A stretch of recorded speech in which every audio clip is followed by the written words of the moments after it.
कभी हुआ है ऐसा?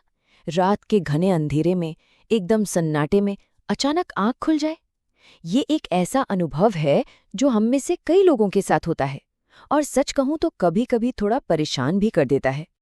अक्सर ऐसा होता है कि आधी रात को आंखें एकदम से खुल जाती हैं और फिर बस नींद गायब। अगर किसी के साथ ऐसा होता है तो यकीन मानिए वो अकेले नहीं है। तो चलिए आज इसी रहस्य से पर्दा उठाते हैं।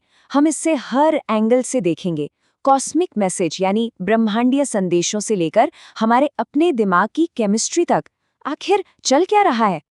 तो चलिए शुरू करते हैं। सबसे पहले बात करते हैं आध्यात्मिक पहलू की। क्या रात में इस तरह जागना कोई दैवीय संकेत हो सकता है? एक बहुत ही दिलचस्प बात कही जाती है कि ये वो वक्त है जब पर्दा सबसे पतला होता है। इसका मतलब क्या है?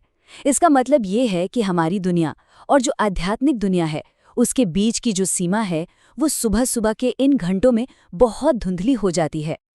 और पता है, ये बात और भी दिलचस्प हो जाती है जब हम देखते हैं कि दुनिया भर की कई आध्यात्मिक परंपराएं इस समय को कितना खास मानती हैं। मतलब ऐसा माना जाता है कि ये वो वक्त है जब स्पिरिट गाइड्स या हमारे अपने हायर सेल्फ से मैसेज मिल सकते हैं। हिंदू धर्म में तो सुबह 3:30 से 4:30 के बीच के समय को ब्रह्म मुहूर्त कहते हैं, यानी क्रिएटर का समय। कहते हैं इस वक्त हमारा दिमाग एकदम शांत और रिसेप्टिव होता है, इसीलिए ये ध्यान और प्रार्थना के लिए सबसे बेस्ट टाइम है। योग में भी इसे मेडिटेशन के लिए एकदम परफेक्ट माना गया है। और हाँ, कई बार तो इसे एक तरह की स्पिरिचुअल अवेकन का साइन भी माना जाता है। तो सवाल ये है कि अगर किसी को लगता है कि कोई संदेश मिल रहा है तो उसे सुने कैसे? इसके लिए कुछ तरीके बताए गए हैं। सबसे पहले तो जिस भी समय नींद खुले उसे नोट करना शुरू कर दें।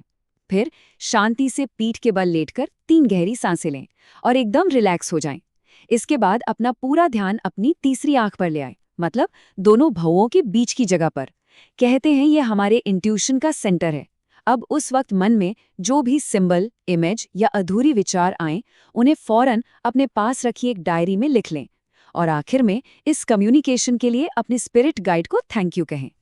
चलिए अब एक बिल्कुल अलग नजरिए से इस चीज को देखते हैं और ये देखना दिलचस्प होगा कि ये पहले वाले से कैसे जुड़ता है। अब हम बात करेंगे हमारे शरीर की अपनी अंदरूनी घड़ी की, और इसे हम समझेंगे ट्रेडिशनल चाइनीज मेडिसिन यानी TCM के नजरिए से। TCM में ना एक बहुत ही कमाल का कॉन्सेप्ट है ऑर्गन क्लॉक का। इसके मुताबिक 24 घंटों में हमारे शरीर की जो वाइटल एनर्जी है, जिसे ची कहते हैं, वो अलग अलग अंगों से होकर गुजरती है। हर ऑर्गन के लिए 2 घंटे का एक स्लॉट फिक्स होता है, और जब तक ये एनर्जी बिना किसी रुकावट के बहती रहती है तब तक हम फिजिकली और इमोशनली दोनों तरह से बैलेंस्ड महसूस करते हैं। तो अब यहाँ पर सबसे ज़रूरी बात यह है कि अगर रात में नींद खुल रही है तो किस समय खुल रही है। TCM के हिसाब से सुबह 1 से 3 बजे का जो टाइम है वो लिवर से जुड़ा है, और लिवर का कनेक्शन है गुस्सा, फ्रस्ट्रेशन और स्ट्रेस जैसी भावनाओं से। वहीं सुबह 3 से 5 बजे का समय हमारे फेफड़ों यानी लंग्स से जुड़ा है, जिसका ताल्लुक है दुख, उदासी और इमोशंस को दबाने से। मतलब इसे और आसान भाषा में समझें तो अगर किसी की नींद 1 से 3 बजे के बीच खुलती है तो हो सकता है ये लिवर में किसी इम्बैलेंस का सिग्नल हो, जो अक्सर दबे हुए गुस्से या स्ट्रेस से जुड़ा होता है। और अगर कोई 3 से 5 बजे के बीच जाग रहा है तो ये फेफड़ों में किसी दिक्कत की तरफ इशारा हो सकता है, जिसका कनेक्शन अक्सर किसी गहरे दुख या उदासी से होता है। तो हमने आध्यात्मिक पहलू देख लिया, एनर्जी वाला पहलू भी देख लिया। अब आते हैं हमारी इन्वेस्टिगेशन के फाइनल स्टेज पर, मॉडर्न साइंस। आखिर विज्ञान इस बारे में क्या कहता है? इस वेकअप कॉल के पीछे का साइंटिफिक कारण क्या है? देखिए, साइंस में हमारे सोने जागने के साइकिल को कंट्रोल करने वाली एक नेचुरल 2400 की इंटरनल क्लॉक होती है। इसे कहते हैं सर्केडियन रिदम। ये हमारी बॉडी क्लॉक है जो मेनली लाइट और डार्कनेस के हिसाब से काम करती है। और इस मामले में रात को जगाने वाला एक मेन सस्पेक्ट है कॉर्टिसोल। ये हमारे शरीर का मेन स्ट्रेस हार्मोन है। सीधी सी बात है, जब हम स्ट्रेस में होते हैं तो इसका लेवल बढ़ जाता है और ये हमारी नींद को डिस्टर्ब कर सकता है। साइंटिफिक रिसर्च ने नींद में इस तरह की गड़बड़ी को कई चीज़ों से जोड़ा है, जैसे सर्केडियन रिदम में नेचुरल बदलाव आना या फिर कॉर्टिसोल जैसे स्ट्रेस हार्मोन्स का बढ़ जाना, और हाँ, एंग्जाइटी और डिप्रेशन भी। असल में ये दोनों एक दूसरे से जुड़े हैं। आपको पता है, डिप्रेशन से जूझ रहे लगभग 40% लोगों को इंसोम्निया यानी नींद ना आने की समस्या होती है। और ये बात दिखाती है कि इसका असर कितना गहरा हो सकता है। कई लॉन्ग टर्म स्टडीज में ये पाया गया है कि अगर 15 साल की उम्र में किसी को नींद की प्रॉब्लम है, तो ये आगे चलकर उनकी लाइफ में एंग्जाइटी और डिप्रेशन के लक्षणों का एक अर्ली साइन हो सकता है।